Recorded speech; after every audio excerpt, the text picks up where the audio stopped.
मैं अव्यक्त कुमार वर्मा आज अपने यूट्यूब चैनल अव्यक्त वर्मा गुरुकुल में आप सबका हार्दिक स्वागत एवं अभिनंदन करता हूँ। आज हम पढ़ने का प्रयास करेंगे द्विवेदी युग के बहुत विख्यात कवि एवं हिंदी काव्य में बड़ा प्रसिद्ध कवि, सम्मानित आदरणीय कवि। उनका नाम है मैथिली शरण गुप्त।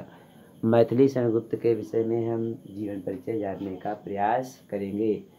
मैथिली शरण गुप्त ने किस प्रकार से जो है अपनी रचनाएं लिखी हैं, उनका जन्म स्थान कहाँ माना जाता है, उन्होंने हिंदी साहित्य में क्या क्या योगदान दिया है, मैथिली शरण गुप्त की भाषा शैली क्या रही है, हिंदी साहित्य में उनका प्रमुख स्थान क्या रहा है और परीक्षा में आने वाले प्रमुख प्रश्न क्या क्या बन सकते हैं, आज इस विषय में हम जानने का प्रयास करेंगे। तो मैथिली शरण गुप्त के विषय में आइए जानने का प्रयास करते हैं। मैथिली शरण गुप्त एक राष्ट्रीय कवि माने जाते हैं। कैसे कवि माने जाते हैं? राष्ट्रीय कवि माने जाते हैं। मैथिली शरण गुप्त कैसे कवि हैं? तो राष्ट्रीय कवि हैं। कैसे कवि हैं? राष्ट्रीय कवि माने जाते हैं मैथिली शरण गुप्त। ठीक। और मैथिली शरण गुप्त द्विवेदी युग के कवि माने जाते हैं। किस युग के कवि माने जाते हैं? द्विवेदी युग। द्विवेदी युग। हिंदी साहित्य में द्विवेदी युग कब से कब तक माना जाता है? तो हिंदी साहित्य में द्विवेदी युग सन 1900 ईस्वी से लेकर के 1920 तक माना जाता है। कब से कब तक माना जाता है? 1900 ईस्वी से लेकर के 1922 ईस्वी तक का समय माना जाता है द्विवेदी युग के नाम से। ठीक। तो मैथिली शरण गुप्त के विषय में हम जानने का प्रयास करेंगे। मैथिली शरण गुप्त द्विवेदी युग के बड़ा प्रसिद्ध कवि है, राष्ट्रीय कवि माने जाते हैं। मैथिली शरण गुप्त आचार्य महावीर प्रसाद द्विवेदी से जब संपर्क हुआ तो उनसे बहुत सा ज्ञान प्राप्त उन्होंने किया था। अब हम जानने का प्रयास करते हैं मैथिली शरण गुप्त का जन्म कब हुआ। तो मैथिली शरण गुप्त 1886 ईस्वी में चिरगांव झांसी से हुआ था जन्म।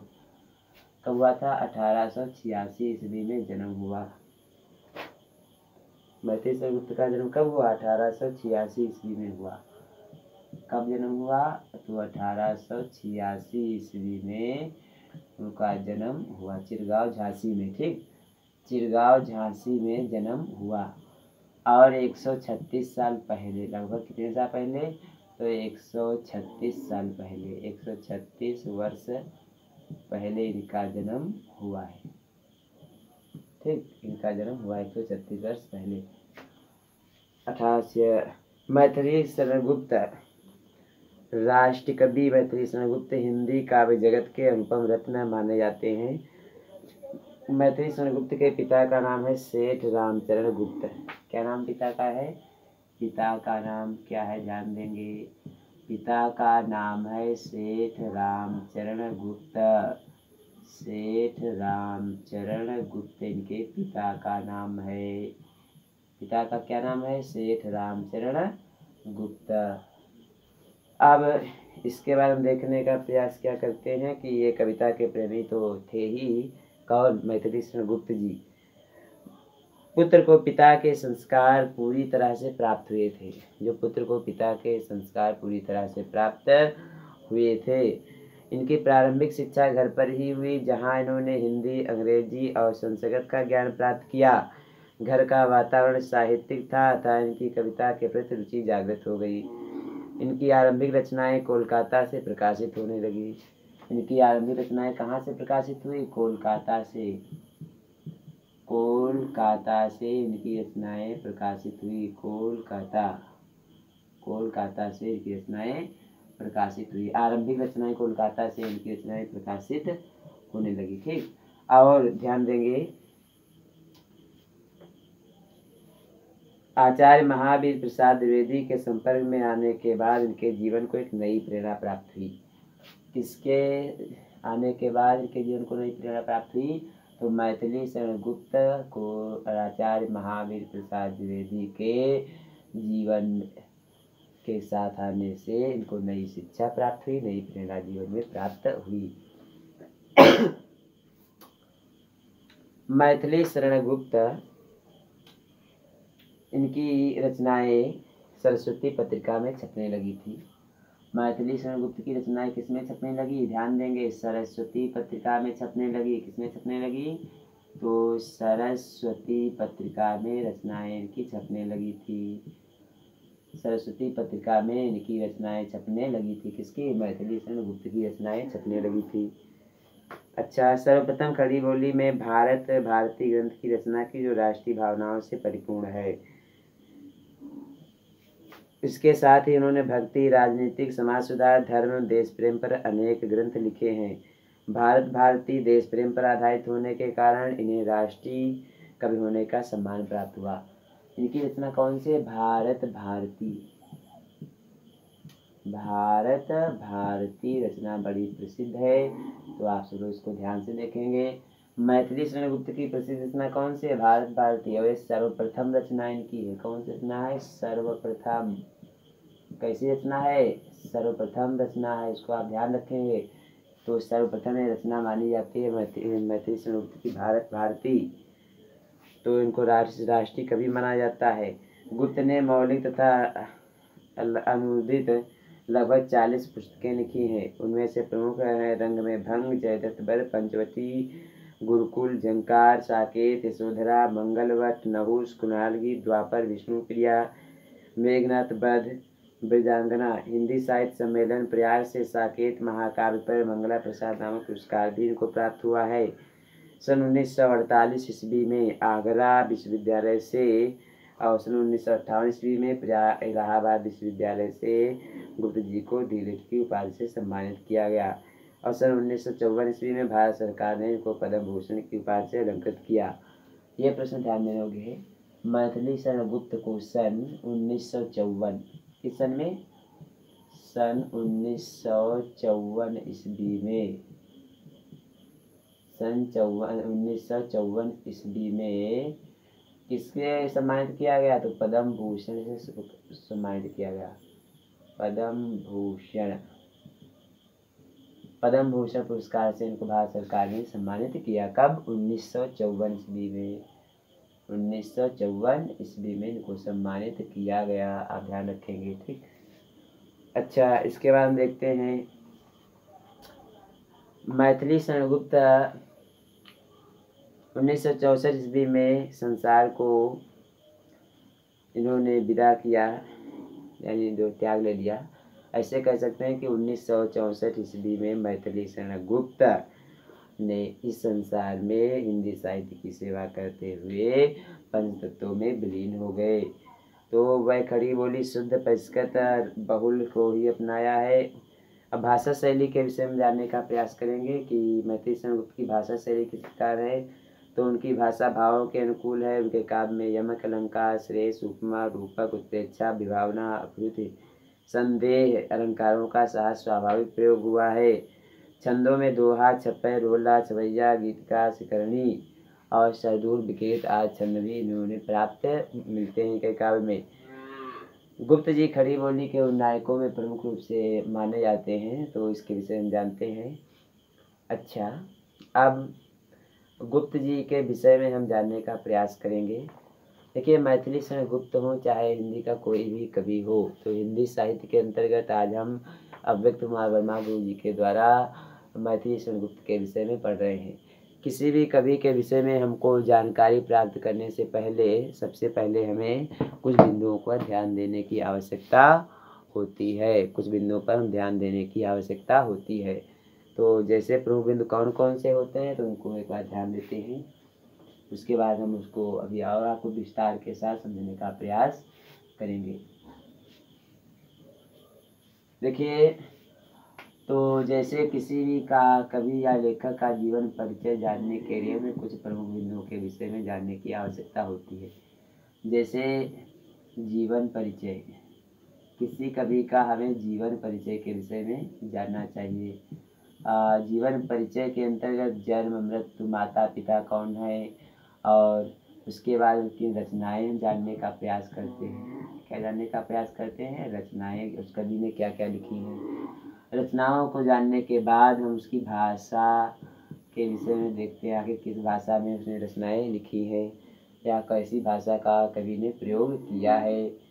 और भाषा के बाद हम शैली के विषय में उसको जानने का प्रयास करते हैं कि कवि अथवा लेखक की शैली क्या रही है, कौन सी शैली का उसने प्रयोग किया है, किस प्रकार की शैली को अपनाया है अपने काव्य में अथवा साहित्य को लिखने में। और भाषा शैली के बाद हिंदी साहित्य में योगदान क्या देखेंगे, हिंदी साहित्य में योगदान, हिंदी साहित्य में योगदान, हिंदी साहित्य में योगदान उसने क्या दिया है, हिंदी साहित्य में योगदान उसने क्या दिया है।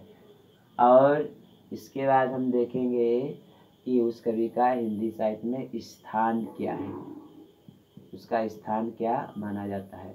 तो संक्षेप में हम 4, 5, 6 बिंदु हैं, जीवन परिचय, रचनाएं, भाषा शैली, हिंदी साहित्य में योगदान और स्थान, उस कवि का स्थान हिंदी साहित्य में क्या माना जाता है। और देखेंगे समय, क्या देखेंगे, समय कि उसका समय क्या रहा है, उसकी जन्म मृत्यु कब हुई या जो है उसके काल की घटनाएं कैसी रही। तो ये अपनों को किसी भी कवि के जीवन परिचय को प्राप्त करने के लिए हमें कुछ पॉइंट बताएं, जीवन परिचय, रचनाएं, भाषा शैली, हिंदी साहित्य में योगदान, स्थान और समय। इतना हम जानने के बाद प्रयास करते हैं कि उसका जो क्या क्या विषय में जानकारी कही जा सकती है। तो इतना जानने के बाद हम आपको मैथिली शरण गुप्त के विषय में पढ़ा रहे हैं, जो अव्यक्त वर्मा गुरु जी आपको पढ़ाने का प्रयास कर रहे हैं। तो अब देखते हैं संक्षेप में मैथिली शरण गुप्त का जीवन परिचय किस प्रकार से एक बार फिर आपको समझने का प्रयास करते हैं। देखिए, मैथिली शरण गुप्त का जीवन परिचय हम पुनः जानने का प्रयास करेंगे। मैथिली शरण गुप्त इनका कवि का नाम है, जो राष्ट्रीय कवि माने जाते हैं, द्विवेदी युग के एक बड़ा प्रसिद्ध कवि, महत्वपूर्ण कवियों में इनका नाम आता है। इनका जन्म 136 साल पहले 2022 से सन 1886 ईस्वी में हुआ था। और जन्म स्थान कहाँ माना जाता है, तो जन्म स्थान चिरगांव यानी जो झांसी उत्तर प्रदेश में पड़ता है।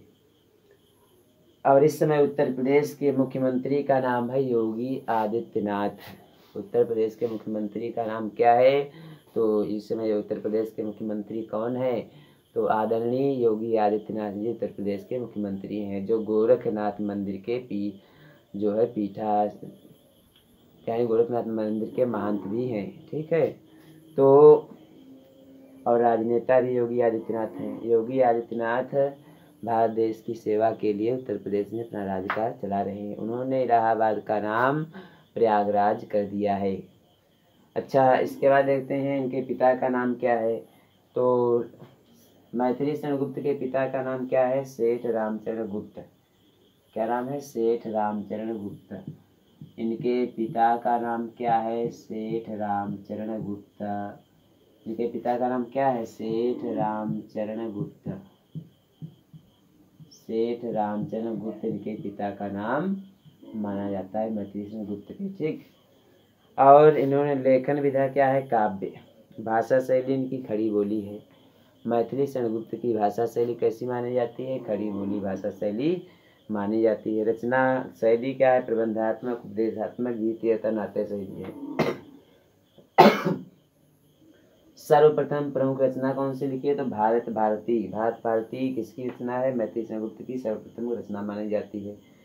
प्रमुख रचनाएं कौन कौन सी, भारत भारती, यशोधरा, जयद्रथ वध, पंचवटी, अनग, झंकार, साकेत, नहुस, मेघनाथ वध, बिरहली और ब्रजांगना आदि रचनाएं मानी जाती। प्रेरणा स्रोत कौन है मैथिली शरण गुप्त के, तो महावीर प्रसाद द्विवेदी। काव्यगत विशेषताएं कौन कौन सी इनकी मानी जाती है, तो काव्यगत विशेषताएं देखेंगे, यमक, श्लेष, उपमा, रूपक, अनुप्रास अलंकारों का प्रयोग किया गया है। छंदों में दोहा, सवैया, छप्पर, रोला आदि का प्रयोग किया गया। अपने साहित्य में प्रबंध काव्य, खंड काव्य, गीत काव्य, नाट्य काव्य शैली का प्रयोग किया गया है। और मैथिली शरण गुप्त हिंदी साहित्य की सेवा करते हुए अंत में 1964 ईस्वी में लगभग 78 वर्ष की आयु में यह पंचतत्वों में विलीन हो गए। हाँ, तो मैथिली शरण गुप्त कितने साल तक जीवित रहे, 78 वर्ष तक जीवित रहे। मैथिली शरण गुप्त की उम्र कितनी मानी जाती है, यह है तो 78 साल इनकी उम्र मानी जाती है, 78 वर्ष मैथिली सेनगुप्त 78 वर्ष जीवित रहे। ठीक, हिंदी साहित्य के 78 वर्ष तक सेवा करने के बाद पंच तत्वों में विलीन हो गए। पंच तत्व कौन कौन से होते हैं तो आपने सुना होगा, छित जल पावक गगन समीरा पंच तत्व मिल बना शरीरा, यानी छित जल पावक गगन समीरा पंच तत्व मिल बना शरीरा। तो इन्हीं पांच तत्वों में मैथिली सेनगुप्त विलीन हो गए। अब हिंदी साहित्य में भारत सरकार ने इनको राष्ट्रीय कवि के रूप में स्थान प्राप्त हुआ है। भारत सरकार ने 1954 ईस्वी में पद्म भूषण की उपाधि से अलंकृत किया है। मैथिली सेनगुप्त को भारत सरकार ने 1954 ईस्वी में पद्म भूषण पुरस्कार प्रदान किया। कब प्राप्त किया पद्म भूषण पुरस्कार? 1954 ईस्वी में। 1954 ईस्वी में इनको क्या दिया गया? सन 1954 ईस्वी में मैथिली सेनगुप्त को क्या प्राप्त हुआ? तो आपको पता है कि पद्म भूषण पुरस्कार प्राप्त हुआ, भारत सरकार ने इनको दिया। पद्म भूषण पुरस्कार भारत सरकार के द्वारा इनको दिया गया। ठीक, पद्म भूषण पुरस्कार इनको प्रदान किया गया। किसके द्वारा? भारत सरकार के द्वारा। ठीक, सन 1954 ईस्वी में। तो मैथिली सेनगुप्त की रचनाओं को जानने के विषय में हम एक आपको बड़ा संक्षेप में एक ट्रिक बता रहे हैं, उसको आप याद कर लीजिए। तो परीक्षा के लिए बहुत महत्वपूर्ण ट्रिक है, इसको बड़ा ध्यान से देखने का प्रयास करेंगे। देखिए, मैथिली सेनगुप्त की रचनाओं को याद करने के लिए हमने एक ट्रिक बनाई है अव्यक्त कुमार वर्मा गुरु जी ने, तो उसको आप देखेंगे और परीक्षा के लिए, प्रत्येक परीक्षा के लिए लाभकारी है। इनकी रचनाएं भी याद हो जाएंगी और आपको बड़ा अच्छे से आनंद भी याद भी आएगा। जैसे एक शब्द याद करेंगे, एक वाक्य हमारे साथ पढ़िएगा। लिखिए, आप मैथ भाषा के आप हमारे गुरु हो। मैथ भाषा के आप हमारे गुरु हो। आप हमारे गुरु हो। आप हमारे गुरु हो। बस यही लाइन याद रखना है। क्या लाइन याद रखना है? देखिए, मैथ भाषा के आप हमारे गुरु हो। तो इसको हम देखेंगे मैथिली सेनगुप्त की, इसमें इतना याद रखें तो किसी भी परीक्षा के लिए आप जो है अच्छी रचना उनकी याद कर सकते हैं। तो मैं से हो जाएगी, रचना हो जाएगी मेघनाद वध। क्या हो जाएगी? मेघनाद वध। तो मेघनाद वध इनकी रचना हो जाएगी। ठीक, और मैं शब्द से ही क्या होगा? मैथिली सेनगुप्त। क्या कहलाएंगे? मैथिली सेनगुप्त। तो मैं शब्द से मेघनाद वध और मैथिली सेनगुप्त रचना इनकी मानी जाती है। था है, था से इनकी रचना का नाम है अर्थ। क्या नाम है? अर्थ। और भा से रचना का नाम क्या है? भारत भारती। क्या नाम है? ध्यान रखेंगे। तो भारत भारती इनकी रचना है। भा अच्छा से इनकी रचना कौन पढ़ेगी? भारत भारती। सा शब्द आया है, सा से रचना हो जाएगी साकेत। कौन सी रचना है? तो साकेत महाकाव्य है मैथिली सेनगुप्त का। मैथिली सेनगुप्त की रचना कौन होगी? सा से साकेत, साकेत महाकाव्य है। और के से रचना का नाम है किसान। हाँ, क्या नाम है? किसान। ध्यान रखेंगे, सब रचनाएं हैं मैथिली सेनगुप्त की, जो राष्ट्रीय कवि हैं। और आ शब्द से इनकी रचना है आदर्श। कौन सी रचना है? आदर्श। आदर्श। ठीक, पा से रचना इनकी कौन सी है? पंचवटी। बड़ा प्रसिद्ध रचना है पंचवटी। ठीक, और हा से रचना है हमारे पूर्वज। कौन सी रचना हो जाएगी मैथिली सेनगुप्त की? हमारे पूर्वज। और माँ से रचना का नाम है मातृभूमि। क्या नाम है? बोलिए। मातृभूमि। मातृभूमि। ठीक, और रा से रचना का नाम है रंग में भंग। रंग में भंग। ठीक, और गु लिखा है तो गु शब्द से अच्छे से रचना हो जाएगी गुरुकुल। गुरुकुल। और गुरुकुल हमने अपने चैनल में भी जोड़ रखा है अव्यक्त वर्मा गुरुकुल चैनल। हमारे चैनल का नाम है अव्यक्त वर्मा गुरुकुल। तो गुरुकुल से मैथिली शरण गुप्त की रचना आपको याद रहेगी, गुरुकुल, ठीक। और रू से रचना है रुबाइयत उमर खयाम। हो से बड़ा प्रसिद्ध रचना है होली। कौन सी रचना है? होली। तो मैथिली शरण गुप्त की ये प्रसिद्ध रचनाएं हैं, इनको एक बार अच्छे से समझ लेंगे और उसको 2-3 बार पढ़ेंगे तो निश्चय ही किसी परीक्षा में आप अच्छे नंबर प्राप्त कर पाएंगे। एक बार पुनः देख लेते हैं। मैथ भाषा के आप हमारे गुरु हो। मै से रचना हो जाएगी मैथिली शरण गुप्त, ये लेखक हैं। और रचना है मेघनाथ वध। था से अर्थ। भा से भारत भारती। सा से साकेत महाकाव्य। के से किसान। वा से आदर्श। पा से पंचवटी। हा से हमारे पूर्वज। और माँ से कौन सी रचना है? मातृभूमि। रा से रचना है रंग में भंग। और रंग में भंग, ध्यान दीजिएगा, लिखा है रंग में भंग, ठीक। और गुरु लिखा है तो गुरु से गुरुकुल रचना है। और हो से होली रचना है। रू से रुबाइयत उमर खयाम रचना है। तो ये मैथिली शरण गुप्त की बड़ा प्रसिद्ध रचनाएं हैं। मैथिली शरण गुप्त हिंदी साहित्य में 78 वर्षों तक सेवा करने के उपरांत पंडितों में विलीन हुए थे। तो मैथिली शरण गुप्त का जीवन हम सब के लिए प्रेरणा का स्रोत है। इन्होंने हिंदी साहित्य में जो भी अपना योगदान दिया है उसके कारण यह सदैव हम विश्व के लिए, हम देशवासियों के लिए सदैव अमर रहेंगे और हमारे हृदय में सदैव बसते रहेंगे मैथिली शरण गुप्त। तो मैथिली शरण गुप्त राष्ट्रीय कवि हैं, मैंने आपको बता दिया है। तो मैथिली शरण गुप्त किसी भी परीक्षा के लिए आप तैयारी कर सकते हैं, मैथिली शरण गुप्त। तो परीक्षा में ये बहुत महत्वपूर्ण प्रश्न आते हैं कि मैथिली शरण गुप्त किसी के कवि हैं। तो मैथिली शरण गुप्त किसी के कवि हैं? द्विवेदी युग के कवि हैं। द्विवेदी युग के कवि माने जाते हैं। मैथिली शरण गुप्त के पिता का नाम क्या है? तो मैथिली शरण गुप्त के पिता का नाम है सेठ रामचरण गुप्त। सेठ रामचरण गुप्त। तो इतना हम जानने के बाद मैथिली शरण गुप्त के विषय में आप अच्छे से पढ़ेंगे तो इसको एक बार ट्रिक को और दोहरा लेंगे। तो ये मैथिली शरण गुप्त की रचनाओं की ट्रिक थी, हमने आपको बता दिया है। तो इसको अच्छे से आप पढ़ लेंगे तो अच्छे से याद भी हो जाएगा। अच्छा, तो मैथिली शरण गुप्त के जीवन परिचय और भाषा शैली।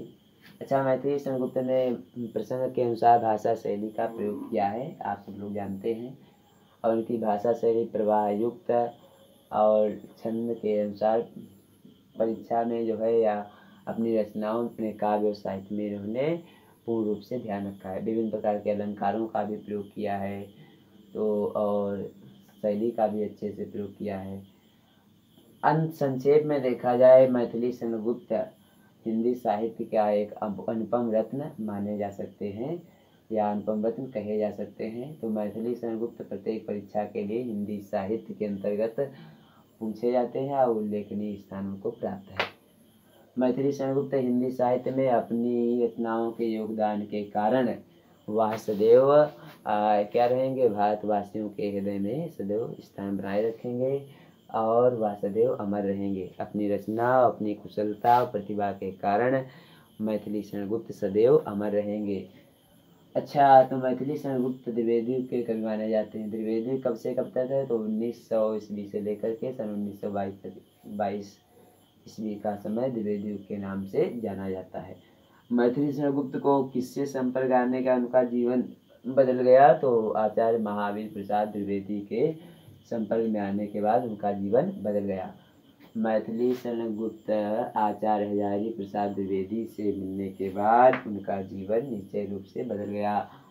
तो हमने देखा कि हिंदी साहित्य के अंतर्गत जो भी प्रश्न परीक्षा के लिए बन सकते थे उनको बड़ा संक्षेप में बताने का प्रयास किया है। हमारा प्रयास यदि अच्छा लगा हो और ये मैथिली शरण गुप्त हर प्रत्येक परीक्षा के लिए हिंदी साहित्य में आते हैं, इसको आप अच्छे से पढ़ लीजिएगा और लिख भी लीजिएगा।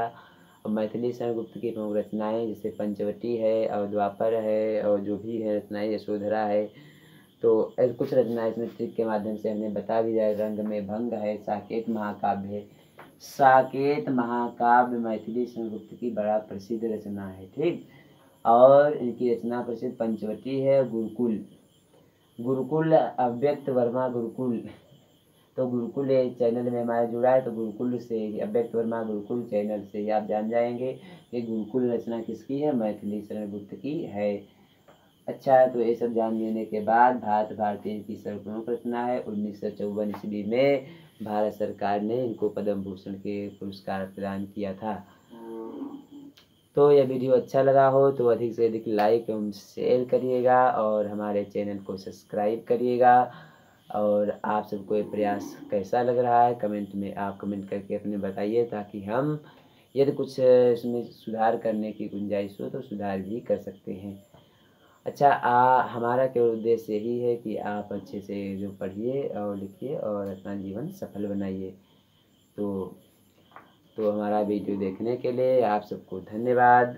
नमो नमः, शुभ रात्रि। तो हमारा वीडियो देखने के लिए आप सभी मित्रों को, छात्र छात्राओं को धन्यवाद। शुभ रात्रि, नमो नमः। तो धन्यवाद।